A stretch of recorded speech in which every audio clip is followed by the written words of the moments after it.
Bike jump ചെയ്യുന്നതോടുകൂടി രണ്ട് സൈഡിൽ നിന്ന്. നമസ്കാരം ഗൈസ്, എൻ്റെ നേരത്തെ വീഡിയോസൊക്കെ കണ്ടിട്ട് എനിക്ക് പ്രധാനമായിട്ടും വന്നൊരു ചോദ്യമായിരുന്നു എൻ്റെ മോഡ് ഓഫ് വർക്കിംഗ് എങ്ങനെയാണെന്നുള്ളത്. ഞങ്ങളുടെ കമ്പനിയിലെ ഇപ്പോഴത്തെ റൂൾ പ്രകാരം ഹൈബ്രിഡ് മോഡ് ഓഫ് വർക്കിംഗ് ആട്ടോ. അതായത് വീക്കിലി 2 days എങ്കിലും ഓഫീസിൽ പോകണം, ബാക്കി 3 days വേണമെങ്കിൽ പോകാം, അല്ലെങ്കിൽ വീട്ടിൽ ഇരുന്ന് വർക്ക് ചെയ്യാം. ഇതെൻ്റെ ആദ്യത്തെ കമ്പനിയാട്ടോ. അതുകൊണ്ട് തന്നെ ഫ്രഷറായിട്ട് വന്ന ആദ്യത്തെ കൊല്ലം കംപ്ലീറ്റ് ചെയ്ത് കഴിഞ്ഞിട്ടാണ് ഞങ്ങൾക്ക് ഹൈബ്രിഡ് മോഡായത്. അതിന് മുൻപ് വരെ എല്ലാ ദിവസവും ഓഫീസിൽ പോകണമെന്നായിരുന്നു. ഞങ്ങളുടെ ഓഫീസ് എവിടെ വരുന്നതെന്ന് വെച്ചാൽ Info Park phase 1 World Trade സെൻറ്ററിലെ, അതായത് ബ്രിഗേഡിൻ്റെ ബിൽഡിംഗ്. അതിൽ എയും ബിയും ഉണ്ട്.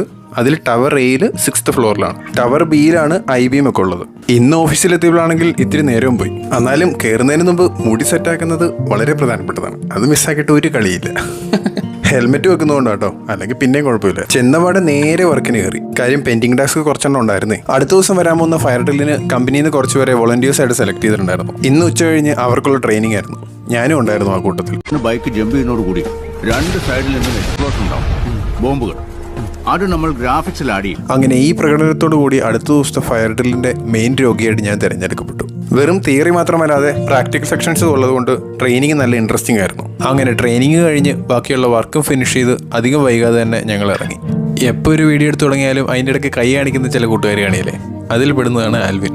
അലൻ പിന്നെ ഇൻട്രോവേർട്ട് ആയിട്ട് പിന്നെ കുഴപ്പമില്ല. അങ്ങനെ ഞങ്ങൾ 3 പേരും കൂടെ നല്ല അടിപൊളിയായിട്ട് അലങ്കരിച്ച് ഞങ്ങളുടെ ബിൽഡിങ്ങും കണ്ടുകൊണ്ട് നേരെ വീട്ടിൽ പോന്നു. അപ്പോൾ ഓക്കെ, ബൈ.